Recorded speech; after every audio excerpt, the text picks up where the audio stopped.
Hello viewers, আশা রাখি সবাই ভালো আছেন। চলে আসলাম আজকে আমরা নতুন আরেকটি ভিডিও নিয়ে আপনাদের সামনে। আজকে আমরা এই ভিডিওতে দেখার চেষ্টা করব যে ব্র্যাক ব্যাংক আসলে অ্যাজ এ কোম্পানি হিসেবে আপনার যে প্রাইসটা হওয়া উচিত সেটা কত হওয়া উচিত এবং কেন হচ্ছে না তা নিয়ে আপনাদের সামনে তুলে ধরার চেষ্টা করব। তো আশা করব যে আপনারা পুরো ভিডিওটি দেখার চেষ্টা করবেন, এতে আপনাদের ইনভেস্টমেন্টের করার ক্ষেত্রে কিংবা অনেক কিছু বোঝার ক্ষেত্রে সেটা লাভ হিসেবেই কাজে দিবে আশা করছি। তো একটি কথা না বললেই নয়, শেয়ার বাজার ঝুঁকিপূর্ণ জায়গা, তাই জেনে বুঝে তার বাদে বিনিয়োগ করবেন।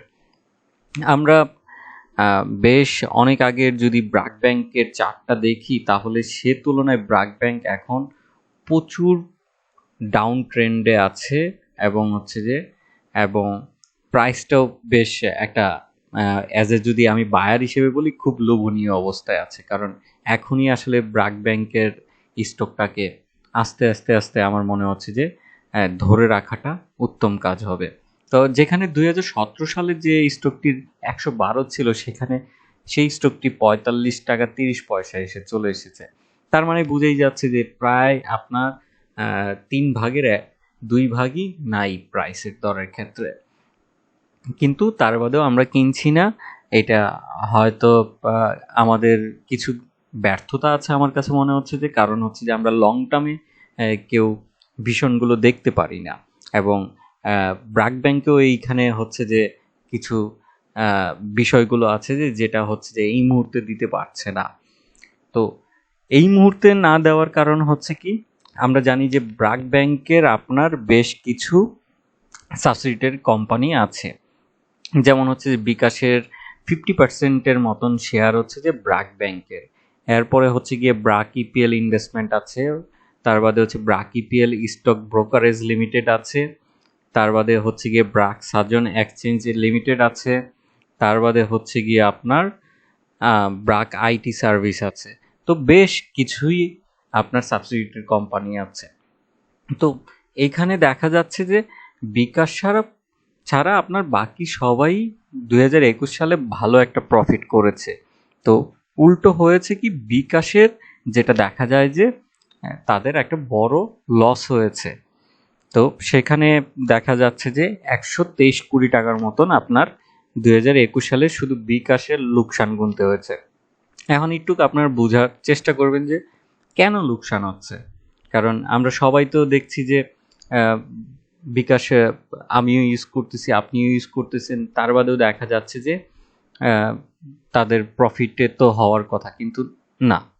আপনি যদি অ্যাজ এ স্টার্ট আপ বিজনেসগুলো দেখেন তারা দেখবেন যে তাদের যে আগামী 5 বছর যে কাস্টমার অ্যাকুইজিশন করার জন্য যে যে ইনভেস্টমেন্ট হয় সেটা আসলে লসের সম্মুখীন হয়। আপনি এখনও জানেন কিনা জানি না, উবারের মতন কোম্পানিও কিন্তু আমরা লসে দেখতে পাই।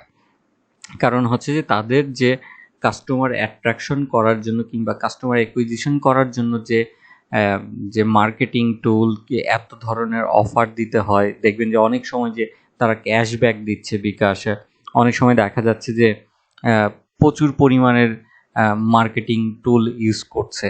তো এইসব কারণে দেখা যায় যে তাদের কাস্টমার যে একটা আনার জন্য যে যে মার্কেটে অ্যাকুইজিশন কস্টিংটা সেটা প্রচুর পরিমাণে বেড়ে যায়, কিন্তু তারা মার্কেটে অভ্যস্ত করছে। একটা টাইমে দেখবেন যে আপনি এই বিকাশ থেকে আর কিছুই চিন্তাধারা করতে পারছেন না।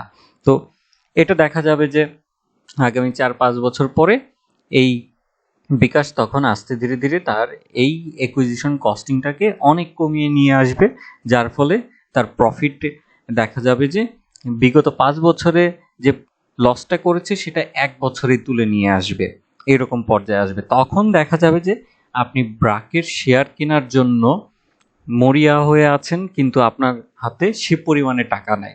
কিন্তু এখন টাকা আছে, কিন্তু আপনি সময় দিতে রাজি না।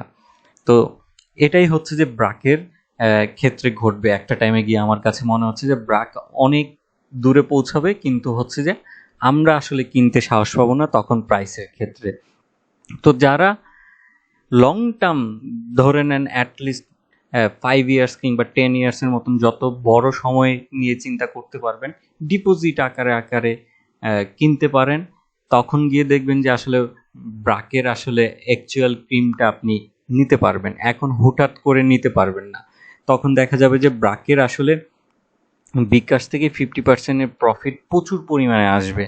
তো তখন মানে ব্যাংকের তুলনায় আমার কাছে মনে হচ্ছে যে আমরা আস্তে ধীরে ধীরে যে পরিমাণে মানে মোবাইল ব্যাংকিংয়ের দিকে ঝুঁকছি, তখন দেখা যাবে যে আসলে ব্র্যাক ব্যাংকের তুলনায় বিকাশ থেকে বেশি পরিমাণে আপনার প্রফিট দিচ্ছে ব্র্যাককে।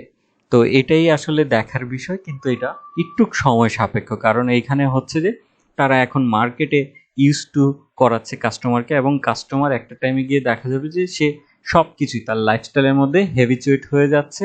তখন তার কাস্টমার একুইজিশন কস্টগুলো কমিয়ে নিয়ে আসবে এবং তার প্রফিটটা শুরু হবে। সে 10 বছর কিংবা 5 বছর যে লসটা দিচ্ছে সেটা 1 বছরেই তুলে নিয়ে আসবে। এরকম ঘটনাটাই আসলে ঘটবে।